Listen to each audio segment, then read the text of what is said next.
welcome back to my channel. Today I want to talk about two things that kind of go hand in hand. I've seen quite a bit of. It's bad faith politics and the scourge of male privilege. You know, for a trans femme like me, and well, really any other male to female transgender out there, or trans women out there, when we make that transition, we give up that male privilege, but you don't really realize what it is until you're really away from it. And I'll tell you, I never realized just how misogynistic this world can be. And not only that, but how ugly male privilege can be. I mean, I see it all over Facebook. It's just disgusting. I mean, it just blows my mind. So, how that relates to bad faith politics. Now, it's a legal term, if you're not familiar with it. Bad faith means you are promising to do one thing that maybe sounds correct, but in reality, it's a ruse to accomplish another goal that is far more harmful and destructive, or advantageous to one party and not the other. It's not a fair thing, and that's what they call bad faith politics. And what I'm talking about right now are these crazy fucking laws that they're coming up with. I mean, they're coming up with the SAVE Act. They say it's allegedly to protect from voter fraud. Ironic how it comes from a fraudster. It's like someone convicted of 34 felonies, but yet we're the ones committing fraud? Please. That Kansas law right now that has taken away the right to, it does more than take away the right to drive a car. It takes away your right to buy booze. It takes away your right to own a gun. Buy one. And it takes away your right to vote. And it's supposedly to prevent voter fraud or whatever. I don't know. It's just bullshit. They're trying to say that transgender people are committing fraud because what's on our birth certificates, or at least our original birth certificates, don't match our current ones. And of course they don't match our current ones because that is no longer our identity, And I just love, and here's where the ugly male privilege comes in. I just love the fucking comments that fucking, particularly white straight males, cis males, as we call them, That means comfortable in your own fucking skin. You know who you are, you're confident, you're a man, okay? Something I've never been, truly, okay? And I have no shame in that because I am happy who I am. And to tell me that I am just like you, no, you never accepted me, frankly, you got trans haters out there, you have validated us our entire lives, starting in childhood. When you first bullied us and calling us girls, I got a girl all the way up to 24. And so it's kind of ironic the very same people are now trying to say the opposite.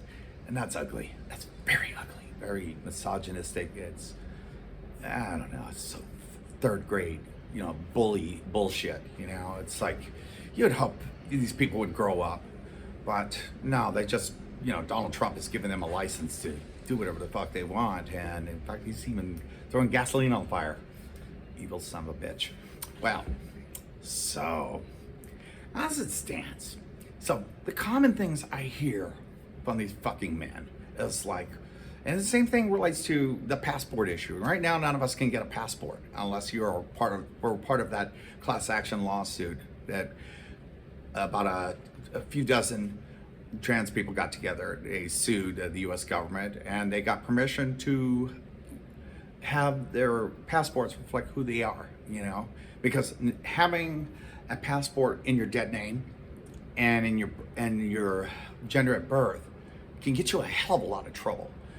Crossing over into another country, it outs you as a male that you do not live as, and that can get you a lot of fucking trouble. You can get arrested, you can get outed, you can be put in very dangerous situations. And the people who wrote these fucking laws, they know exactly what they were doing. Totally, because these motherfuckers get off on the suffering of others, particularly that orange piece of shit in the White House. They know exactly what they're doing. They can't physically come get us, but they found a way to put us in a bad situation. It's the same thing, having us go through these TSA pat downs. I mean, it's designed to humiliate us and discourage us from flying.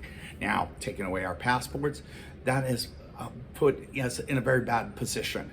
Now, as a result, I can't travel. But here comes that male privilege again. That's it. Well, if you just simply apply for one and use your dead name and your biological gender, you'd have no problem. Just like that.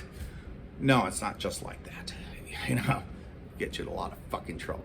I recently watched a video of some girl who was telling me she got an ID, a driver's license, that she didn't have her gender marker changed. She was actually her old male license. She was in the process of getting all that done.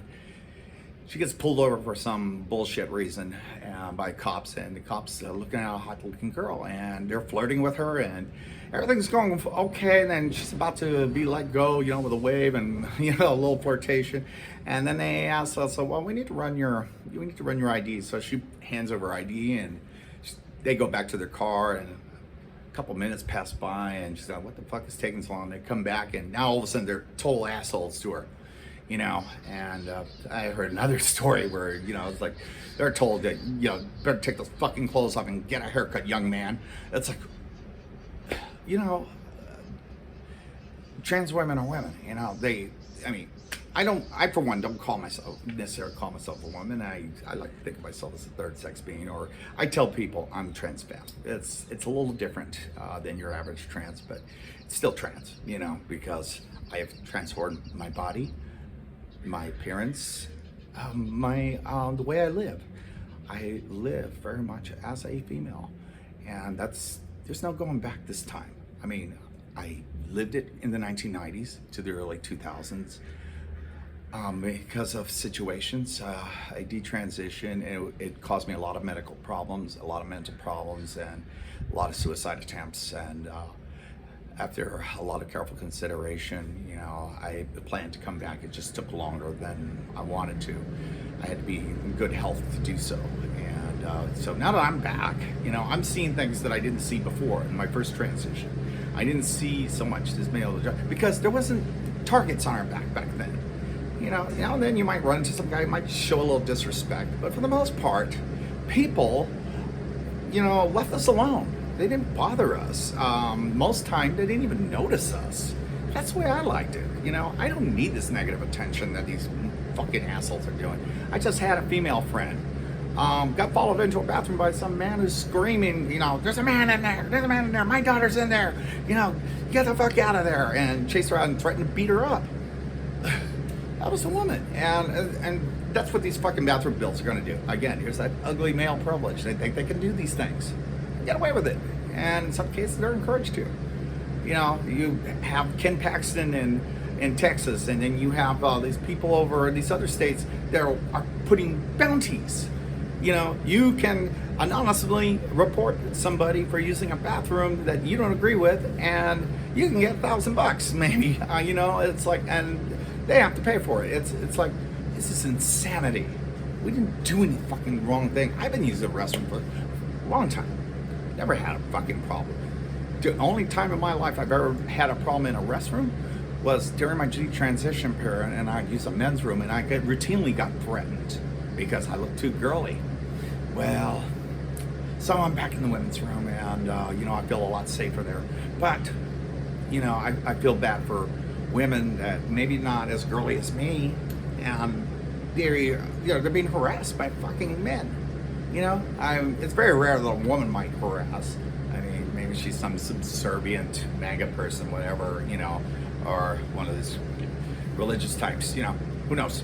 Whatever the case may be, they are just serving male patriarchy, not servile to it. Sad, pathetic. But these bad politics, they say they want to protect women and girls. They're not protecting women and girls. Bullshit. You're just trying to control them. You want to control your idea of what a woman should look like. But you use us as the excuse. They try to paint us as predators. Look, I've survived 2 sexual assaults by straight fucking men. I don't know, I've never heard of a trans person having not only the desire, but the ability to do something like that to a woman. And that's not our interest. That's not our goal. That's something we do. Often and more than often, we're the fucking victims. But yet you guys who victimize us now demonize us and blame us for that. Again, that fucking privilege, you know. It must be so fucking nice to just say, well, why don't you just get a male license or to pretend to be a boy? You know, it's so fucking easy for you to say that. You have no fucking clue what it is to be us. And yet you laugh and cheer for every bad thing that's done to us, every ounce of bad faith politics. And they're just getting off on it. I mean, what's wrong with those fucking people? I don't understand. But it's wrong. And, you know, deep down inside, I think they know it. And they know what they're doing by these politicians who keep creating these fucking laws that put us in bad positions, you know, and put us in danger. They're trying to harm us. They didn't get enough bullying when they were in grade school, so now that they're adults, they feel like they can finish the job. Well, I got news for you motherfuckers. We're gonna outlive you fuckers, you know? And maybe one day this country will find its soul again and dial this shit back, because we didn't deserve this. We didn't do anything to provoke this, but you know, here we are. We are on the stages of genocide for trans people, and it's a tragedy in the making. And I hope not to be one of its victims. And the only way that can stop that is you. This has been Ava Death Dolly. And this has been my rant for today. Please take care of each other. Be good to each other. Life is short. Please be kind. Love you all.